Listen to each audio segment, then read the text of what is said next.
CLNS Media, coming to you on Cowboys Week, where the Patriots are looking to get to 500 against a Dallas team that had a bit of an upset loss last week against the Arizona Cardinals. Now, Patriots clearly aren't sleeping through this one. They have been adamant that this is one of the most loaded teams in the league, as evidenced by all the Pro Bowlers they had last season. And obviously, they have one of the best players in football in Micah Parsons, who Belichick went so far as to compare to Lawrence Taylor. Now, it was athletically. He did go on to say that, that's like another one of Belichick's kids. He's not going to go all the way and say this is Lawrence Taylor incarnate, but even in the same breath is pretty crazy. So you and I, we need to know more about this team. They're out of conference. We don't know a ton about them, even though the Pats did play them back in 2021, Mac Jones' rookie year. So to break down the boys, I've got my go-to source on all things Cowboys, David Howman of Blogging with the Boys. David, how are you doing, my friend?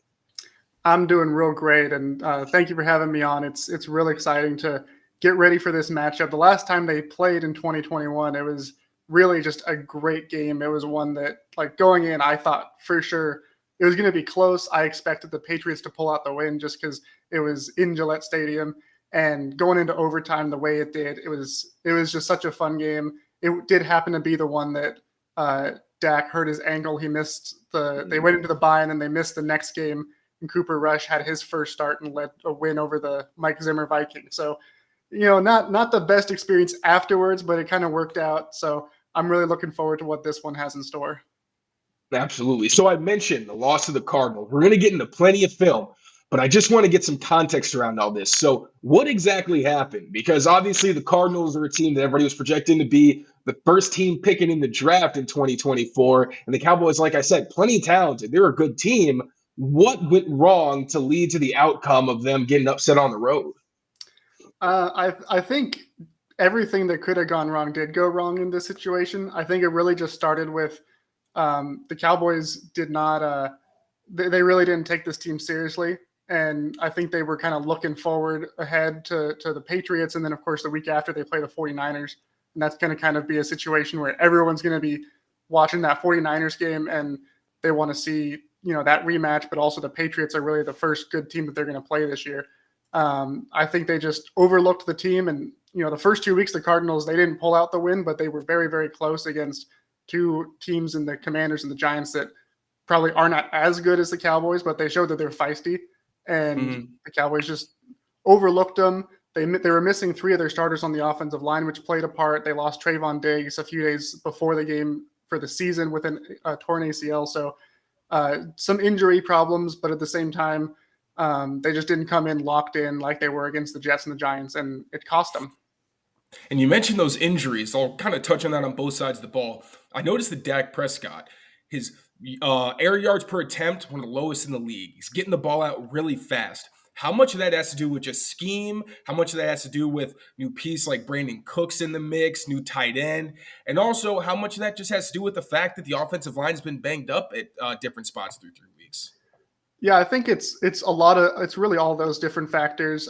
This year with the Cowboys offense, obviously Mike McCarthy took over play calling from Kellen Moore, who left for the offensive coordinator job with the Chargers. And he hasn't completely overhauled the offense, but he has implemented a lot of the West Coast principles that he's really liked throughout his career. So a lot of that really has to do with the pass protection. So they're really trying to minimize the amount of time that Dak holds the ball.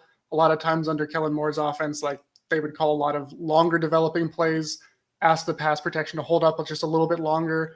And so some of those times it led to Dak throwing under pressure. A lot of those interceptions from last year that everyone likes to talk about were those situations where it's those 3rd and long and you need the longer developing pass plays and things he's under pressure. He throws a bad pass or forces it somewhere, gets a pick. And that's really what they were trying to avoid. And then obviously it kind of happened where you get to week 1 and Tyler Smith, the left guard, isn't ready to go. So they play the first 2 games with a backup.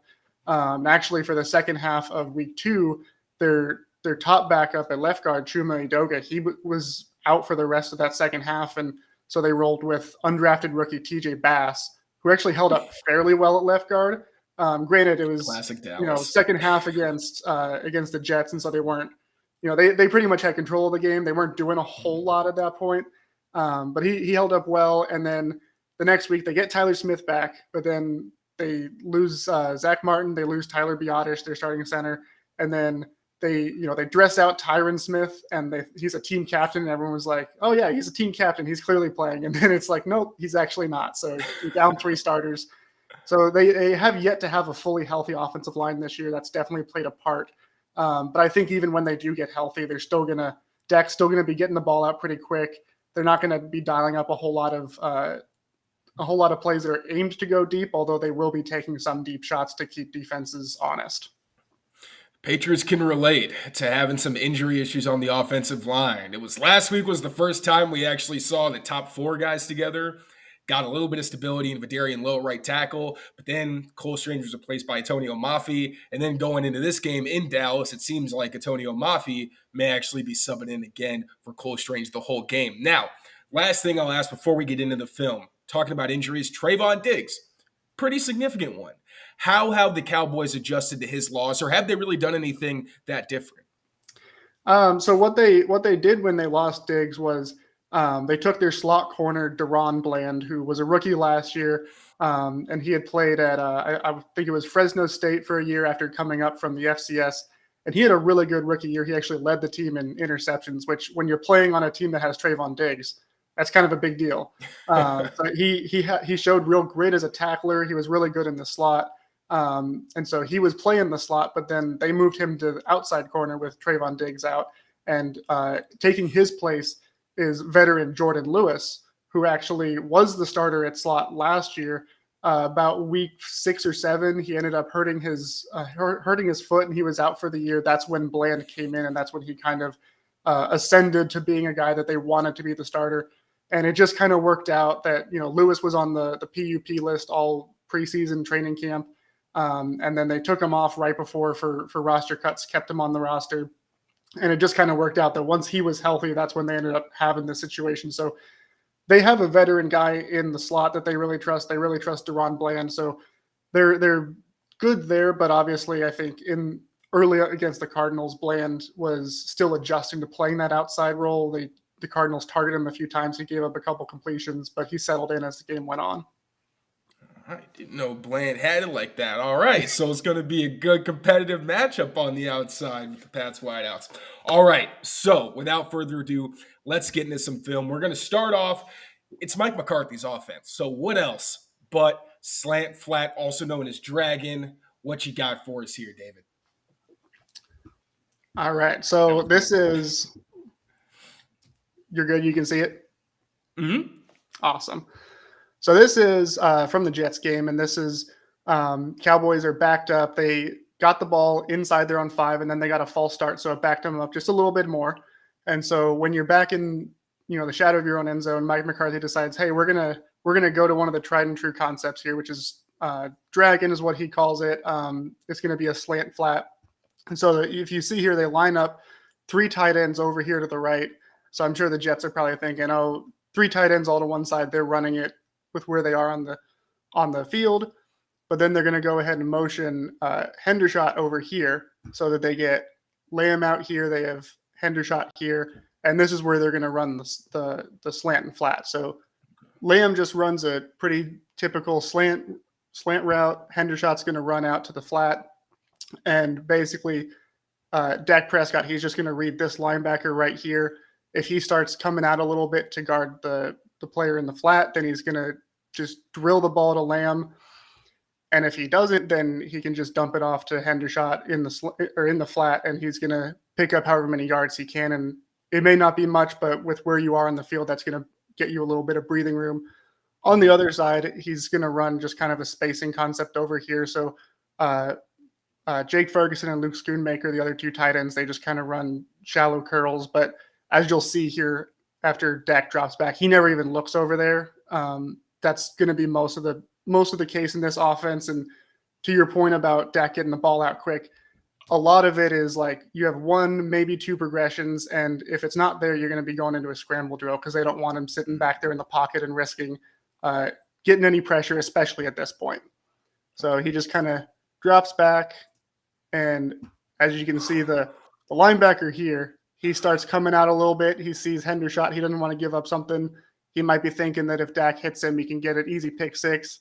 And there's this little space right here that Lamb's about to come through, and Dak just slings it in there. Easy money. And then Lamb he's got the wheels to take off. And he actually fumbles the ball at the end too. And the center, Tyler Biotish, he was following the play the whole time. So he's right here following the play, and Lamb is getting tackled by like 3 guys. So I don't necessarily blame him for fumbling at that point. But spider senses were tingling. Yeah. He comes up and he's just like, oh, ball. And he actually, Biotish, to his credit, he had recovered a fumble, similar situation in week 1. So 2 games, 2 recovered fumbles. And then the game that he doesn't play, the Cowboys lose. So maybe there's something there with Biotish being Johnny on the spot. I was going to say, the Patriots need to box this guy out. Anytime they get a gang tackle, somebody know where Biotish is. Yeah. He's definitely, I mean, he came from Wisconsin. He's very much like the Wisconsin offensive line stereotype. Like he plays tough. You see it in the way that he plays. But yeah, I mean, again, this is just boom, boom, very quick. Sees the hole, just fires it in there. And, you know, it's not like it was a wide open hole, but it was enough, and got it to Lamb, and then Lamb just does the rest.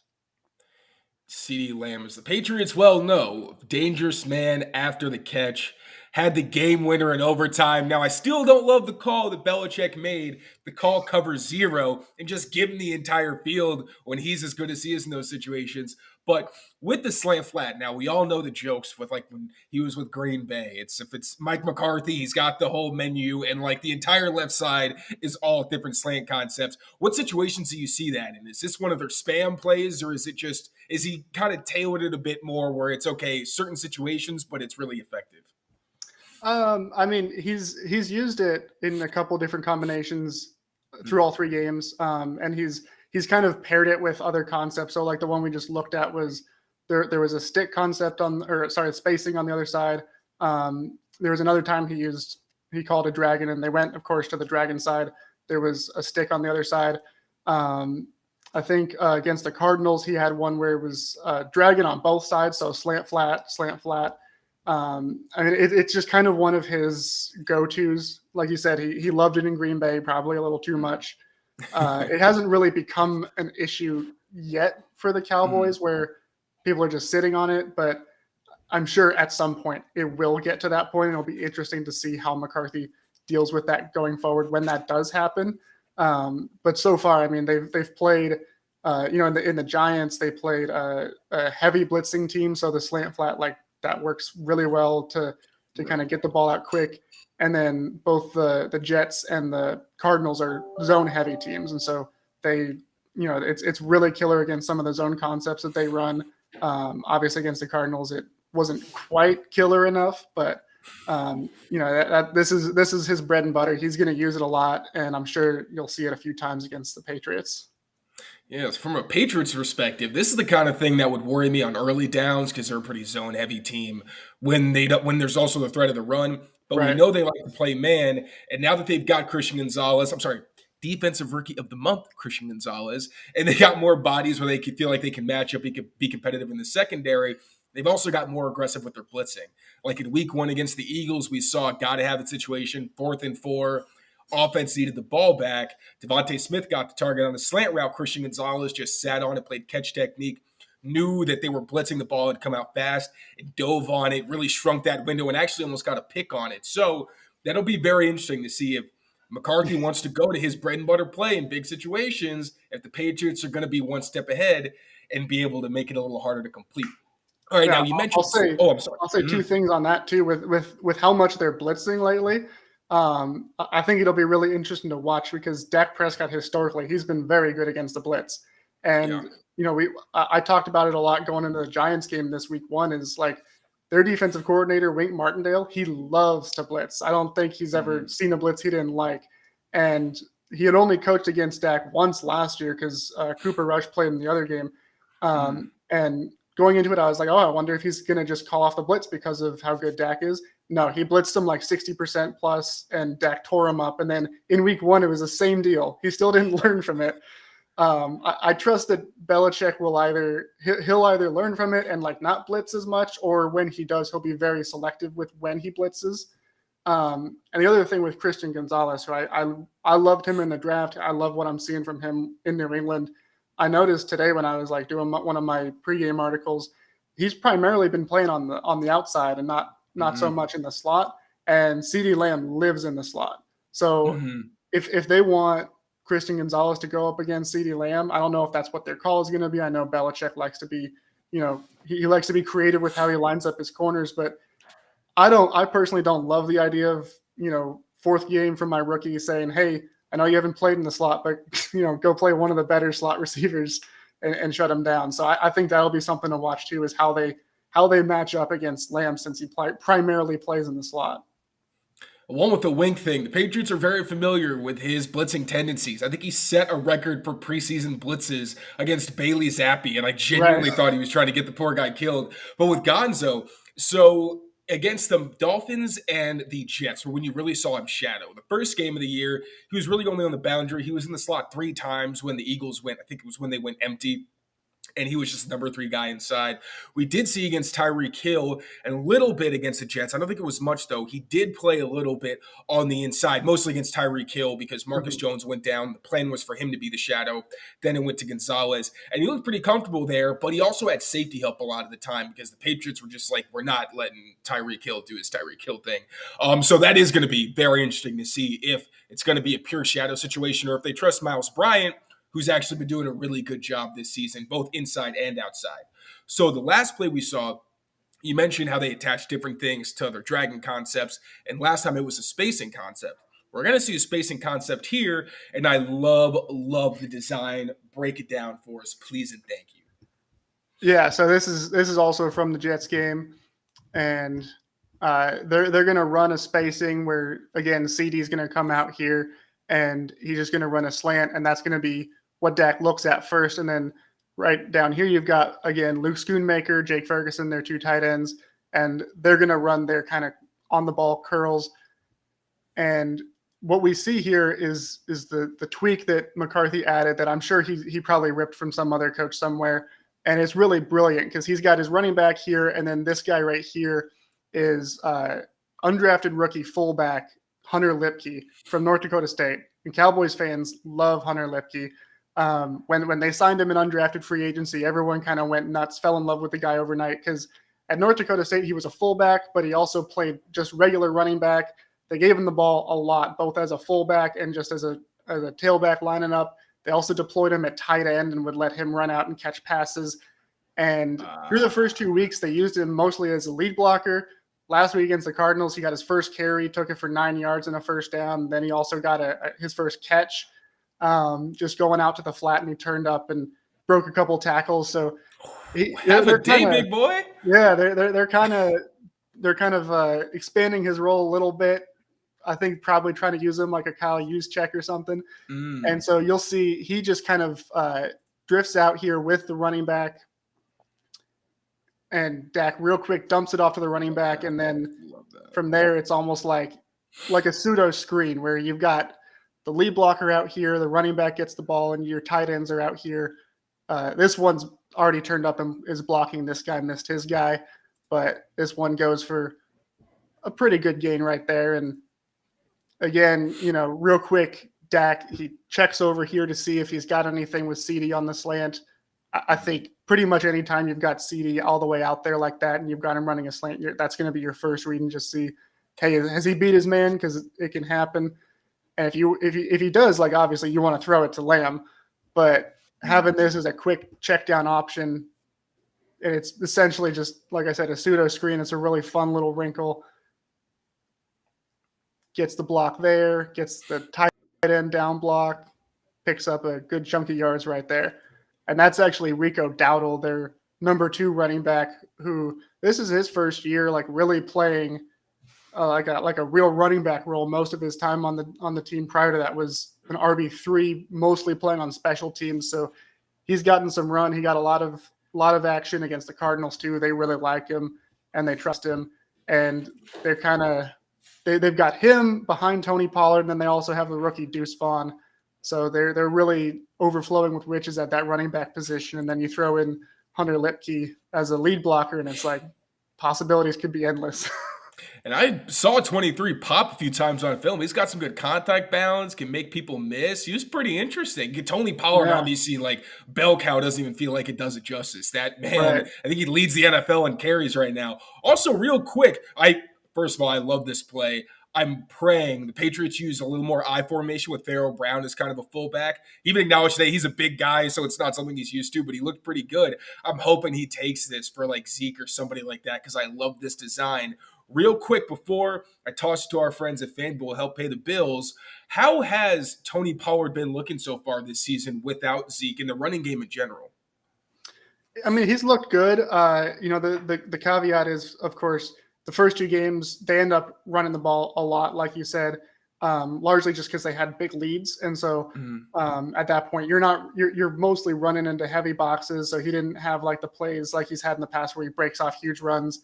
He had a couple against the Cardinals, but then also playing with 3 backup offensive linemen, that's going to throw off some of the run blocking. So, I mean, he's looked good. He's looked like Tony Pollard has always looked, and it doesn't seem like he's been daunted by the heavier workload.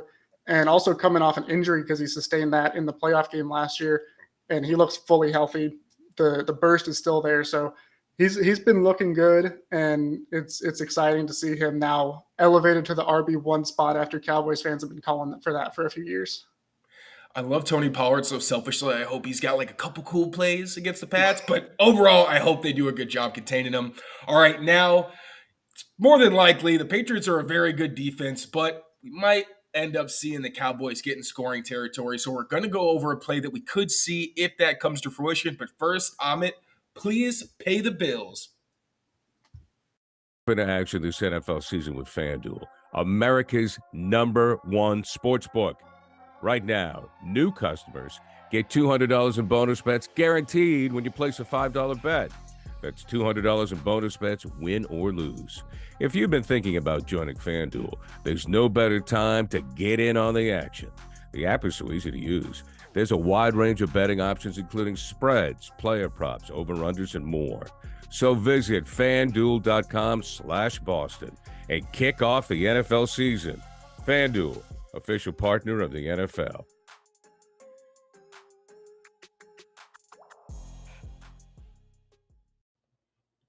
All right, so looking at a red zone play here, Patriots been pretty good in this area of the field this season, not really letting people get that close either, but what are the Cowboys going to do in this situation, and what could we possibly see on Sunday? Yeah, well, right now everyone's talking about the Cowboys' red zone offense because they have not done a great job of scoring once they get down into the red zone, and there's been a lot of theories as to why that might be. Part of it is they don't have Zeke Elliott, and last year, a lot of times in the red zone, they would just pound him into the line of scrimmage, and usually he came up with a score because he's a big dude. They don't have Dalton Schultz, their tight end, who was one of their most popular red zone targets.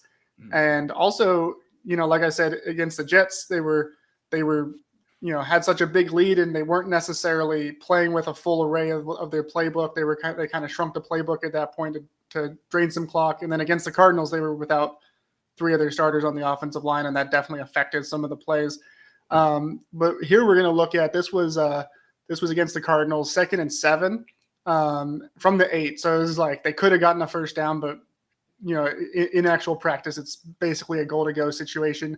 Mm-hmm. And this is a play that they ran pretty frequently in the red zone, usually inside the 10 with Kellen Moore. And since Mike McCarthy took over play calling, I've seen it in this area at least once each of the 3 games. So it seems like something that McCarthy identified as, we like this concept. We want to run it pretty much every single time we get into this area. And again, it's nothing like fancy. It's nothing revolutionary. It's going to be a very, very typical play action rollout. The tight ends are going to kind of play like they're blocking, and then they come out for a route. And a lot of times it works. And this game, in this particular play, it ended up not working out very well.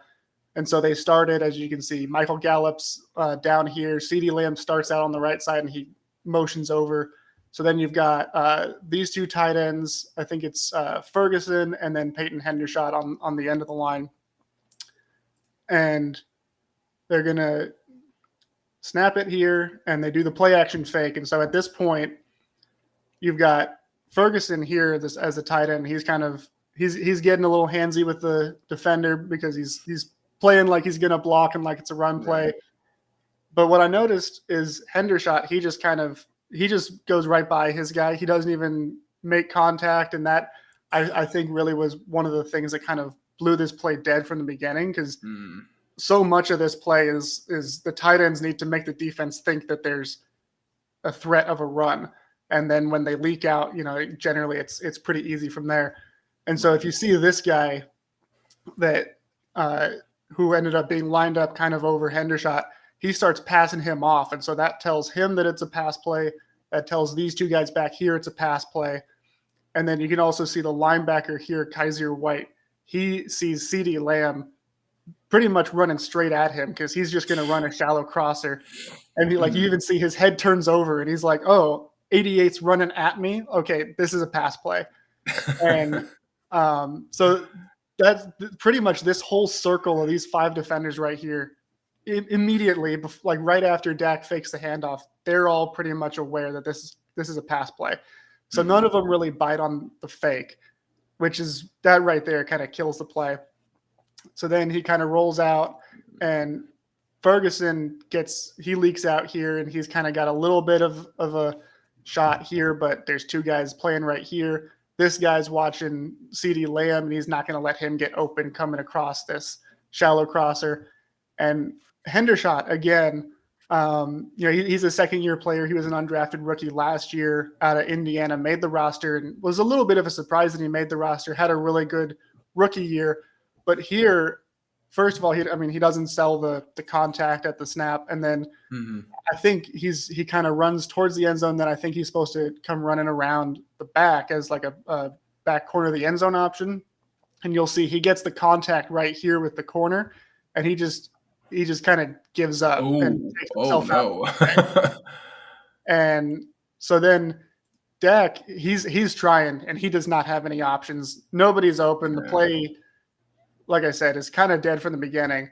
And so he keeps rolling to the end zone, to the sideline. And this is right around the point where he's going to actually throw it. And it's like, CeeDee's not open. The defender got in front of him. He's got good positioning. He can even come up and lay a hit on Ferguson. And it's like, you've got 3 guys in front of you. Maybe he can toss it over and get it to Ferguson. And at that point they're picking up 1 to 2 yards, and it's going to be a 3rd and goal from the 5 kind of situation. But that's a pretty difficult throw to make over 3 guys as you're going to the sideline, and Ferguson's going to the sideline. So he ends up just kind of launching it out of the back, and they give up on the play. So that's a good example of what it looks like and how it can go really wrong. Yeah. Really, those tight ends. And I also noticed, generally they're going to run this kind of concept usually at the 5 or inside.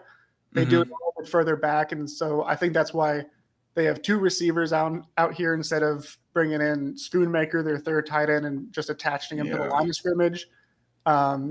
So if you think about if they had gone with that, if they were closer, then you've probably got. Let me get this to the right spot. So then he's going to be engaging with this guy at the snap. That's one more person that gets sucked into the run fake. Then you don't see CeeDee Lamb running right at the linebacker. That's one less person to alert you to the pass play. In theory, if Hendershot gets his hands on his guy, maybe this guy is more sucked up to the run. And if this guy comes up and is playing for the run fake, then Ferguson's going to have some room. He'll have an angle on this linebacker here, Kaiser White. He'll be able to toss it, and Ferguson has some wheels to at least pick up some yards after the catch, if not roll in for the end zone. And so that's the kind of concept that they like to run around this spot. And it just didn't work out in this game for a variety of reasons. But they will run that a lot. Like I said, Mike McCarthy's run it at least once, if not more so, these first 3 weeks. He really likes that. And another thing at the end of this play is Dak's rolling out to the side. all 5 offensive linemen, they're standing there and they're just watching. We talked about in the first play, like Biotish, he was screaming down the field and he was right there for the fumble. And like, what are these guys doing? There's only 2 Cardinals players still over there. Everybody else is following the play. And, and you've got 3 backup linemen in there. That's some of the stuff you're going to see. So I'm sure they got a talking to about hustle, playing through the whistle, trying to get over there to give your quarterback a little bit of help.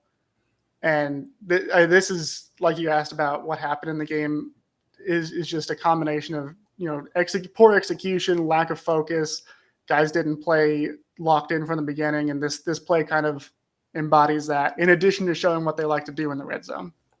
Right. And against a team like the Patriots, or defense like the Patriots, that's not going to cut it. Not only are they talented, they're well coached. And there, obviously, the Cowboys didn't do themselves a lot of favors. But it looked like good route distribution and passing off from the Cardinals as well. What they went with there was more of a split safety zone kind of deal. And the Patriots, which you usually see in a lot of the red zone reps, is man coverage. Like, that's their bread and butter. They don't use a ton of real zone concepts. If anything, you're usually going to see maybe a split field look where they're bracketing. But usually it's just one guy in the middle kind of making sure nothing comes over into that part of the field. But it'll be interesting. And the Patriots usually do a good job with their leverage and anticipating. So, like you said, it's happening at least once a week. That's what we in the scouting community call a tendency. I'm sorry if that was an offensive Southern accent right there. But it's going to be interesting to see if Mike McCarthy goes with it, whether or not he can call it at a time the Patriots might not be expecting, or if the Patriots are just expecting it to happen the entire time. All right, so we've covered the offense. We got to get to this defense. Because the defense, obviously, again, Trayvon Diggs is gone, but they are still plenty stocked with talent, specifically in that front. They got a ton of versatility. And then you got Micah Parsons, who is a game wrecker in his own right, but he also creates opportunities for their other super talented guys up front. So we got a sack here. Let us know how they generate pressure on this clip. Yeah, well, I mean, that's really the thing that Dan Quinn does the best with this defense. Like you said, I mean, it really starts with Micah Parsons, but they do have an embarrassment of riches, especially on their edges. They have DeMarcus Lawrence, for my money, one of the most underrated edge players in the NFL. And then their backups are Dante Fowler, former top 10 draft pick, and he's had a pretty solid career for himself. And then they've got Sam Williams, a second-round pick from a year ago. He was really good as a rookie, and Dorrance Armstrong, who's been a really good rotational player in Dallas. So it's like even when you don't have your top 2 edge rushers, like you still have a bunch of guys. And here on this play, you've got kind of a Dan Quinn special. One of the things he loves to do with his defensive front is I'm pretty sure this is Dante Fowler. He's got his hand in the dirt, and then you've got Sam Williams over here with his hand in the dirt. And they're both split out pretty wide. DeMarcus Lawrence is standing up over the center. Oh, my God. This is a terrifying look.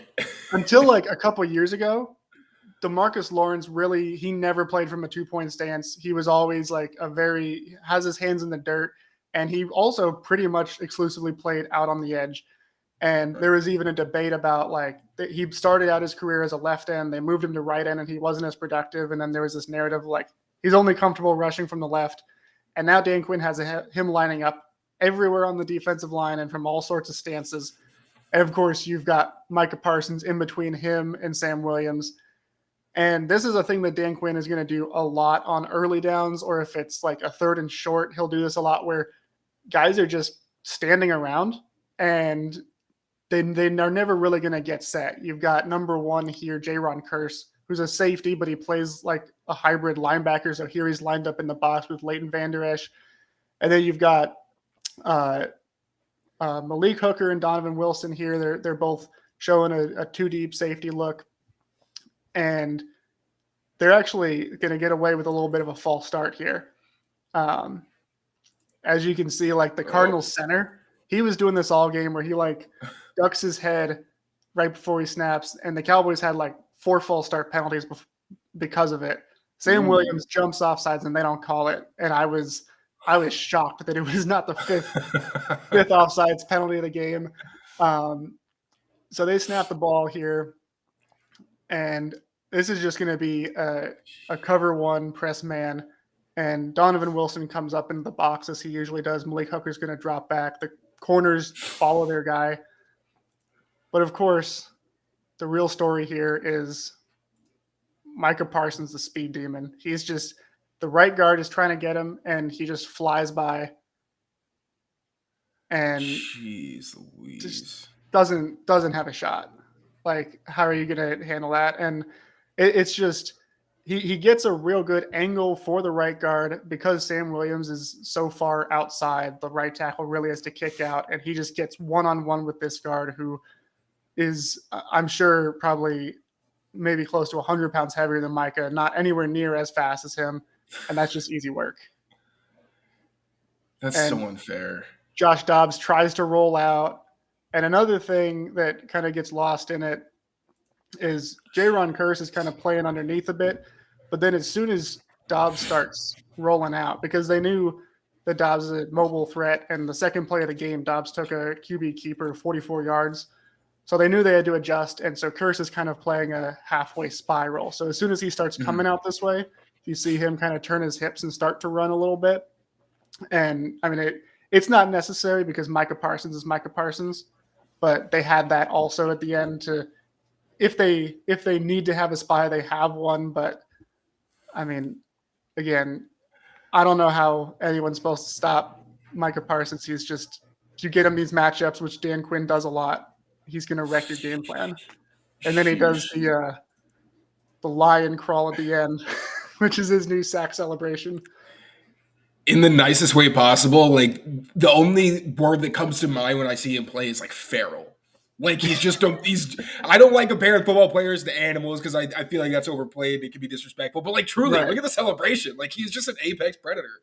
Yeah. Oh, my God. And especially, like I mentioned, with Cole Strange is out, I already thought that they were probably going to line up Micah Parsons on Cole Strange because he's had some trouble as he's coming back from a knee injury.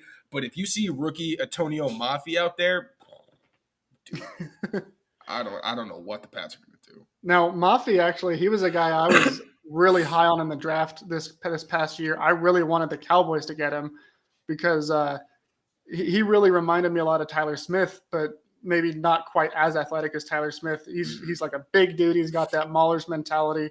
And I really wanted him as kind of a developmental guy to eventually take over at left guard when Tyler Smith ends up replacing Tyron Smith out at left tackle. So I think the Patriots got a good guy in him, but also, you know, he's still a rookie. He's going to have his learning curves. Right. And, I mean, if they get Parsons matched up over him, goodness. For the rookie, yeah. I mean, he's been solid. It's definitely been, you know, the hand placement is still a work in progress, the balance and things like that. You know, there's always a learning curve when you get to the NFL. Different guys adjust different times. But one quick question I've got is, how have the Cowboys responded when teams run against that look? Because I feel like it's guaranteed that if they see edge, I don't want to call Micah Parsons or DeMarcus Lawrence edge rushers because they are well-rounded players. But if you see guys who are usually outside on the inside on early downs or in a short yardage situation, I feel like they're going to have a check to duo or inside zone or something like that. Yeah, and that's really been the weakness of this defense since Dan Quinn got here. When teams have really committed to the run, they've been able to run for the most part against them. And that was a big problem with the Cardinals because their offensive coordinator, Drew Petzing, he came over from Cleveland. He runs like the Shanahan-style offense that Kevin Stefanski runs, and they run a whole lot. And especially with the challenges that they have, you know, with all due respect to Josh Dobbs, but he's not starting quality in the NFL. Their receivers, you know, aren't quite up to snuff. And so they run a lot with James Conner, and they really took advantage of this defense. There were a lot of times they got them into some of those looks where there were just wide open holes on the defensive line. And they would just say, basically, go to that gaping hole on the defensive line, run there, guards, like pull there and run behind your guard. So that really is going to be one of the stories for this game is how they're going to adapt with their run defense. I think a lot of it just comes down to having better run fits. And I think they kind of got a little wide eyed with, oh, Josh Dobbs and this Cardinals offensive line, you know, they don't have a whole lot of really good guys on their offensive line. Like we can just rush the passer every single play and we'll be fine. And they pulled like the Uno reverse card on them and it did not work out. That said, in the first 2 weeks against the Giants, who tend to run the ball a little bit more. And then especially the Jets, once Zach Wilson was their quarterback, they definitely were a run-first team in that game. And both of those ones, granted, there weren't a whole lot of run carries, but they did finish those first 2 weeks first in run defense DVOA, first in EPA allowed per carry. So, I'm definitely a believer that their run defense will be better now that it's kind of been exposed and they know, okay, we can't go really crazy with these defensive line splits. We have to reel it in a little bit. And especially with Ramondre Stevenson and a guy they know very well in Ezekiel Elliott, I think they're going to be a little more disciplined this week. Yeah, we got to move on, but this is such an interesting point because, one, you mentioned that they were just rushing upfield. I don't think they're going to do that against the Patriots. One, right. Because the Patriots, when they wanted to run the ball last week, they were very obvious about it. They came out in 13 personnel, 12 personnel with Farrell Brown, run heavy looks, and they were like, yeah, we're just going to impose our will and see if you can stop us. The Jets, to be fair, it wasn't easy. It's not like they were just succeeding or giving up yards or anything, but the Patriots were just getting good movement for the first time really all season and really just giving their backs enough room to fight for extra yards. And it was really a group effort, but they weren't explosive, but they were efficient. And then you also saw in some more pass situations or pass looks, you saw them run draw plays, and the Jets were coming right upfield and giving those backs a lot of room to work. That was some of their biggest plays. So it'll be an interesting chess match where I was hesitant to say that the running game was going to be a key to this one, just because I don't think that Cowboys are going to make it as easy as they did with the Cardinals last week. But I digress. I've been going on for that a long time. It's going to be very interesting. We talked about the kind of funky fronts they use. This is one the Patriots are familiar with, a double A gap. So what is this play right here? This is one of Dan Quinn's favorite plays to run on third down, especially if it's third and long. Like if you get into 3rd and 5 or longer, odds are you're going to see this. And this play is 3rd and 5. And I'll play it up just a little bit before the snap. And so right here, you've got 7 guys on the line of scrimmage. And out here, you've got Trayvon Diggs playing press man. You've got Stephon Gilmore playing press man. Malik Hooker's all the way back here. He's the deep safety. And then Deron Bland, who we talked about, here's him in the slot. He's given a little bit of a cushion inside to the slot receiver. But all these guys lined up here. And you see Zach Wilson kind of comes up and he's like, oh, yeah, we got to adjust the protection a little bit because this is not going to go well. And so you've got, let me see if I can figure out all these players, but DeMarcus Lawrence over here on the end, Jaron Kearse, the safety linebacker hybrid, and Leighton Vander Esch, they both come up. I imagine that's probably Osa Odigizua, who he's having a great year. And by the way, he was actually college roommates as a freshman with Antonio Mafe back when they were both defensive linemen before Mafe switched over to offensive line. So fun fact there. That is a fun fact. And then Chauncey Golston right here, and of course Micah Parsons here on the edge. And it's just kind of like you don't know who's coming at you. And what they actually are going to do here, they'll drop these 2 linebackers out, and Micah Parsons runs kind of a quick stunt, and it just does not go well. So we'll see that real quick. And so like right there, the tackle like kicks all the way out here because you have to against Micah Parsons with his speed. But then he's so agile that he just puts his foot in and he's just going to kind of loop around. And what you see, he's so dangerous. What you see here, because both of these linebackers drop out, the right guard he has nobody to block. And so he's like, okay, well, I'm going to go help my right tackle with DeMarcus Lawrence. So as he turns, Parsons is already like teleported across the line, and he's just going to come right up in here. Zach Wilson never sees him coming, and Zach has a tendency to create some sacks for himself, but this one is not at all on him. This is just great scheming from the defense. Offensive line falls right into the trap. Boom. And then there's that crawl again. And I mean, yeah, like these linebackers bail out. And it's only a 4-man rush, but the offensive line is, prepared for a lot more. And because of the way that it's overloaded and because of the things Micah Parsons is capable of doing, it's just they create havoc without getting their actual scheme like too complex for the players to handle.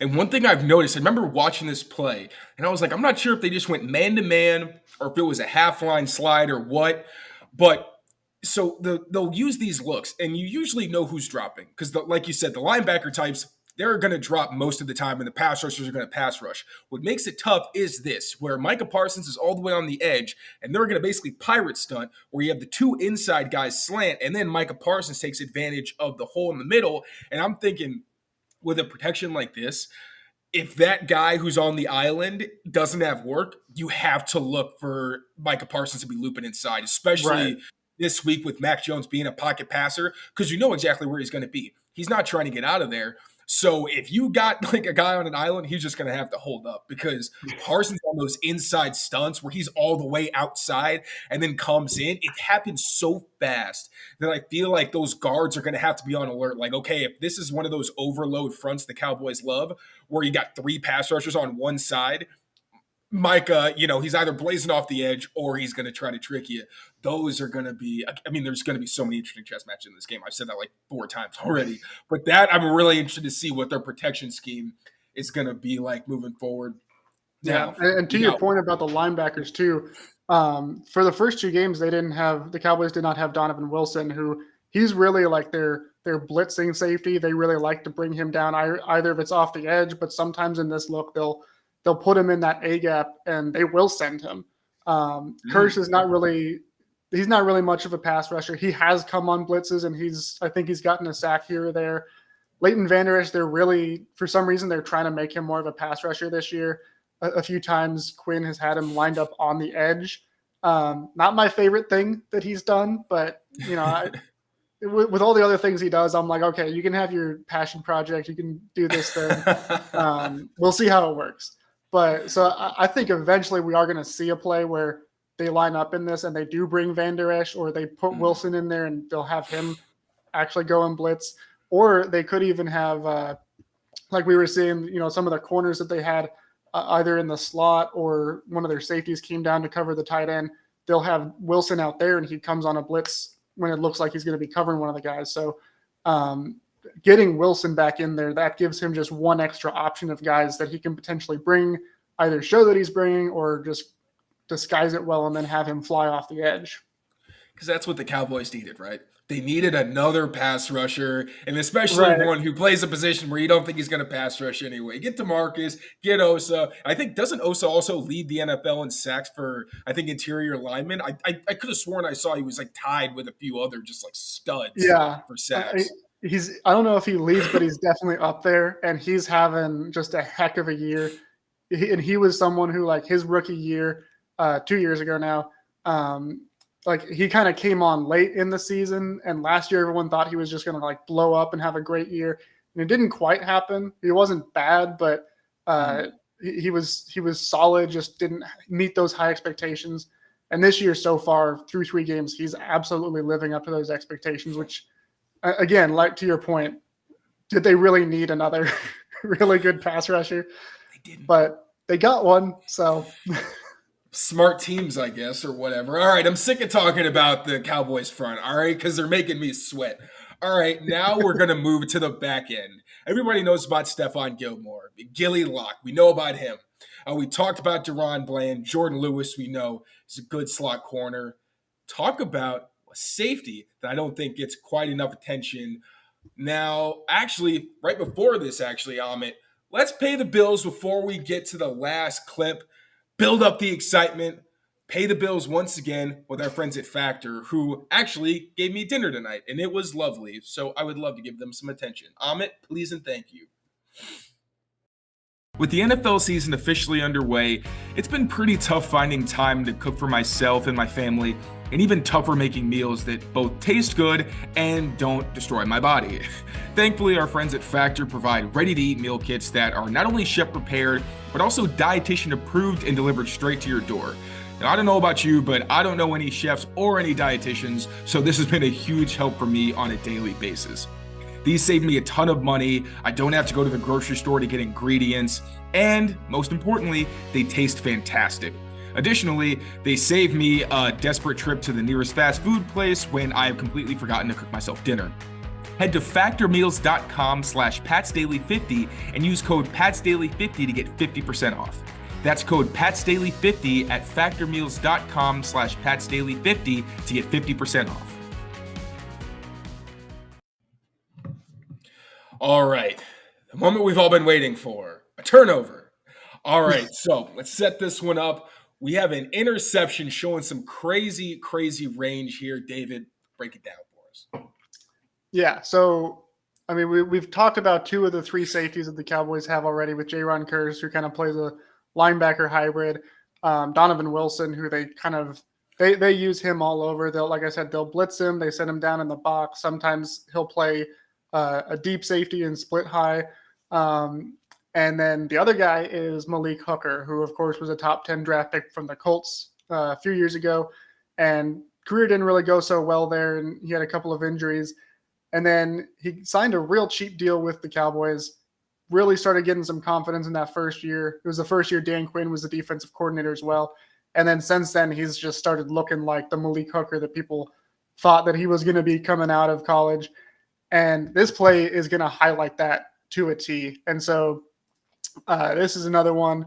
This was like I think this was 2nd and 15. This was late in the game, and Zach Wilson was just kind of like, I got to make something happen.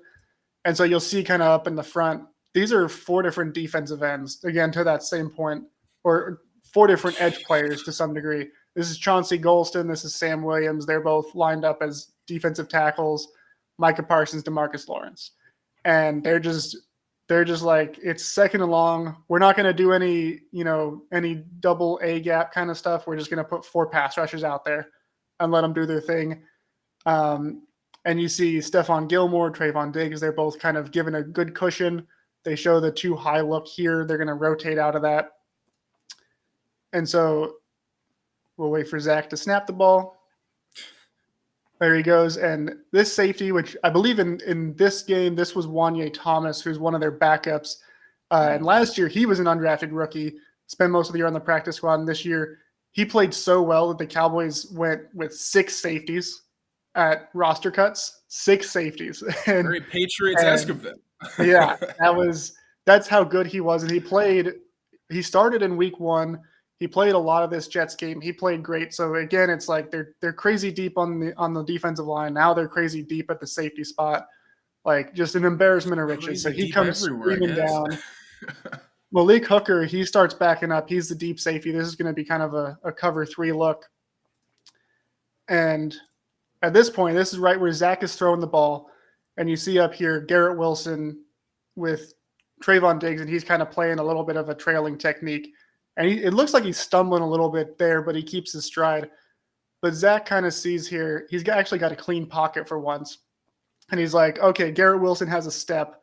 I'm just going to launch this to Garrett Wilson and see where Malik Hooker is. He started as one of the two deep safeties. He was kind of around the left hash. This ball gets launched, and he's at just crossing the right hash. And this is going to be a throw to the sideline. And just see how quickly he makes that cover there. And then he just goes up and picks it off. Jeez Louise. And it's funny because, like, when everyone was watching this and the play happened, everyone was saying, oh, like, Trayvon Diggs got burned, like Garrett Wilson just left him in the dust. And it kind of looks like that. And that's kind of one of the things, when there's a lot of like controversy, people talking about Diggs is whether or not he's a good corner. He a lot of times will play this trail technique, especially in cover 3, partially because he knows they have a guy like Malik Hooker, partially because he has really good ball tracking skills and really good closing speed. And that's what he's doing. Just baiting guys. He's baiting guys. So like right here, the ball's in the air. He's 2 to 3 yards behind Garrett Wilson, and his head is kind of keeping on a swivel to see where the ball is, where he has to speed up to. And then you notice kind of right here, he notices Malik Hooker's coming. And so he's like, okay, my safety's got me. You kind of see him geared down a bit, and he's like, Malik's got this one. But if that throw is a little bit behind Wilson, if it's not out in front of him, Trayvon's getting up there and he's making a play. He may not necessarily pick it off. He's at the very least, he's batting that ball down. But he leads them. And, I mean, Zach does everything he's supposed to do on this play. Credit to him. He threw a really good ball. Malik Hooker just made a crazy freak play going from the hash all the way to the sideline, gets there in time, and he just jumps up and bodies the catch. And it's like the sheer athleticism that's on these defensive players. And I mean, Quinn is never, he doesn't really change up his coverage schemes all that much. He comes from the Seattle Seahawks, the Legion of Boom. Mm-hmm. A lot of cover 1 press man, a lot of cover 3. He'll mix it up. He'll run some true 2 deep looks. He'll run some quarters. But that's really his bread and butter. He likes the cover 1. He likes the cover 3. He'll disguise the coverages, but other than that, he's not really throwing a whole lot of exotic things out there. And a lot of it is because with Trayvon Diggs and now Stephon Gilmore, like, you have the guys to execute that. And then you've got Malik Hooker over the top, former top 10 draft pick on a bargain deal, just crazy. And as you can see, physically, he's like all the way back. He's got that range, and he may not necessarily be like what Earl Thomas was in the Legion of Boom, but he's very much the same kind of player where he has the range to be that middle field eraser. You saw it there. He just comes from pretty much the opposite end of the field all the way to the sideline, makes the play. And that's why Quinn is okay with just playing those pretty predictable coverages, because he knows, one, that first of all, the pass rush is more likely than not they're going to get there. And he believes in the pass rush. But 2, even if you do get the ball out, like Trayvon Diggs, Malik Hooker, whoever it is, he has great guys in the secondary too. So that's why it's so hard to beat. That's why it was a shock that Josh Dobbs and the Cardinals were able to put 28 points on him. So I feel like the moral of the story here is stay on schedule and don't get predictable, because I do not want to see a defensive front with all edge rushers. Like, that is the last thing this Patriots offensive line needs in its current state. I'm going to be sensitive to your time also, David, because, we got Thursday Night Football as well. I want you to be able to watch and enjoy your night. Thank you so much, man. I learned a ton. I know everybody else did as well. Right now, the floor is yours. Plug where people can find you. Any great work I know you got coming out soon. All you, buddy.